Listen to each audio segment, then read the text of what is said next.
421. The narrative never ends. Hey, John, we have some breaking news here. Zane Henning, a former complaint filer, has done, well, Rebecca? Well, break it for immediate release. It says, Wasilla resident Zane Henning will be filing an ethics complaint today against Alaska Governor Sarah Palin for continuing to collect per diem from the state of Alaska for living in her own home.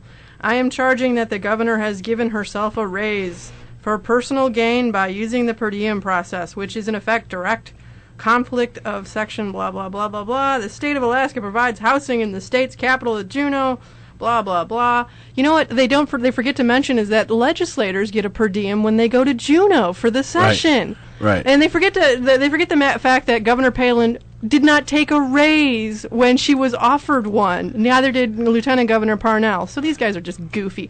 Hey, there you go. Another ethics complaint, Ziegler. Well, you know what really bugs me maybe more than anything else is can we imagine for just a moment if there was a liberal Democratic governor who was in the exact same position as Governor Palin, who was being intimidated by these media and political terrorists from the right, as if that was even possible, but because obviously the liberals control all the news media nationwide, as well as the Anchorage Daily News and those nutty liberal blog sites there, some of which are originating in Alaska. Can you imagine the hue and cry, the outrage that would exist that this amazing American, this fine woman trying to do what's best for her state and for her family and for her country, was being vilified by this? This would usurp even Michael Jackson coverage, which is it's hard to believe at this point. But that would be the narrative. That would be the narrative. Instead, everything is in the exact opposite direction. And, unfortunately, I do believe that this is having a massive negative impact. And it's really emblematic, though, that you know what? Maybe politics is such that it doesn't deserve Sarah Palin. Now, who That's put out a sad statement, but I think it's true. Now, did Zane Henning put out that press release? Yeah, it looks like this is his press release. Yeah. And and here's the Huffington Post too. For Palin hit with more ethics charges. Jeffrey Dunn, that goofball. He's the same goofball who charged her with plagiarism after she cited 5 times Newt Gingrich's article. Yeah, she plagiarized by citing it 5 times. Apparently, you're not allowed to quote an article and cite it. That's plagiarism. So this is the goofball at the Huffington Post that's like breathlessly releasing, another ethics charge by the same guy who got his other one thrown out. Remember, Zane Henning was the one that charged her with giving an interview to Greta Van Susteren in her office in Anchorage. That was somehow unethical. But guys, why is it, though, that our side is never able to permanently discredit these nut jobs, and they continue to be able to get their stories out there into the mainstream, and yet, people on our side who actually are credible have to fight tooth and nail to get the truth out? I don't know. I think our side is kind of wimpy, to be honest with you. We are. I am ticked off at an awful lot of conservatives who have not fought to defend Governor Palin, not because she ought to be defended at all costs. Look, I was unimpressed by the event on Friday, but I wasn't the target audience. Alaska was the target audience, okay? And this was not about 2012. So I have been critical at times of Governor Palin, but the reality is that our side needs to take the view of Sean Connery and the Untouchables. They put one of ours in the hospital. We put one of theirs in the morgue. There you go. Hey, but getting into that, I wanted to hear some of your thoughts because I think they're interesting, and that is about her. How does this set her up for 2010? It doesn't. That was not what this was about. Right. This was not. This is something that is so incomprehensible to general media types and I guess some of the public, because we're so now bred to believe that all anyone ever wants to do is be president, and personal achievement and ambition trump everything. This was the ultimate example of someone putting their state and their family ahead of their personal ambition.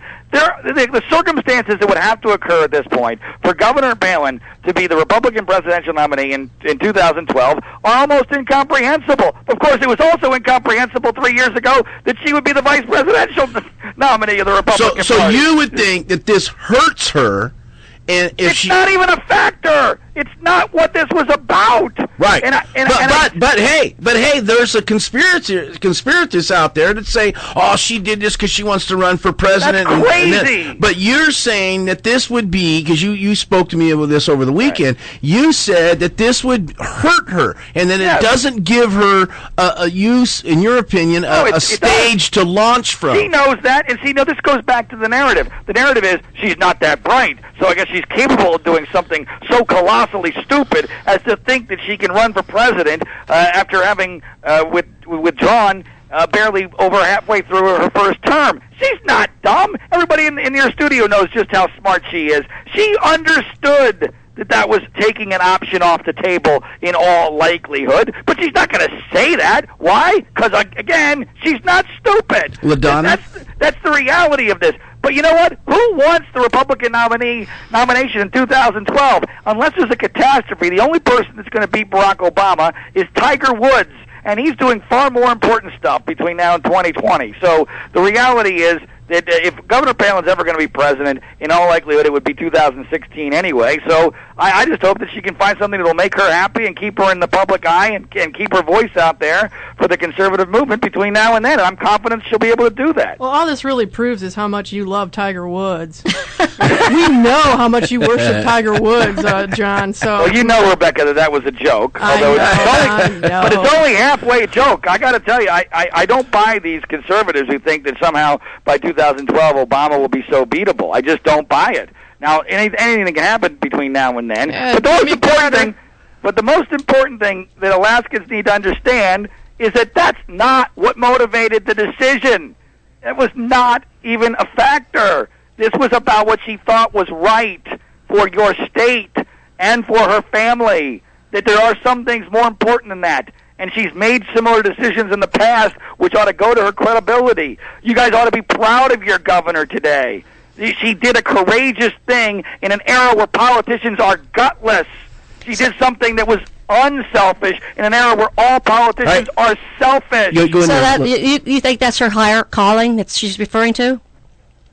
Well, the higher calling could be anything. We all know that Governor Palin's a religious person, and there are higher callings in politics, believe it or not. I mean, not everybody needs to be president of the United States for their own personal aggrandizement and ego. Well, she said they didn't need a title.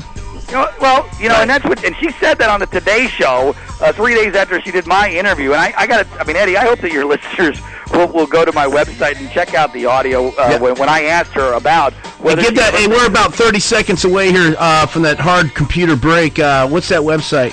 HowObamaGotElected.com. I did an interview with Governor Palin a few weeks ago, and I think people will find it very interesting what she said about whether she ever thought about giving all this up because of essentially these terrorists. And and I think it tells you an awful lot of the context you're not getting elsewhere. All right, my brother. John Ziegler, always entertaining. HowObamaGotElected.com. We'll be right back and finish up the program in the last 30 minutes with Rebecca Mansour from C4P and my good friend LaDonna. We'll be right back.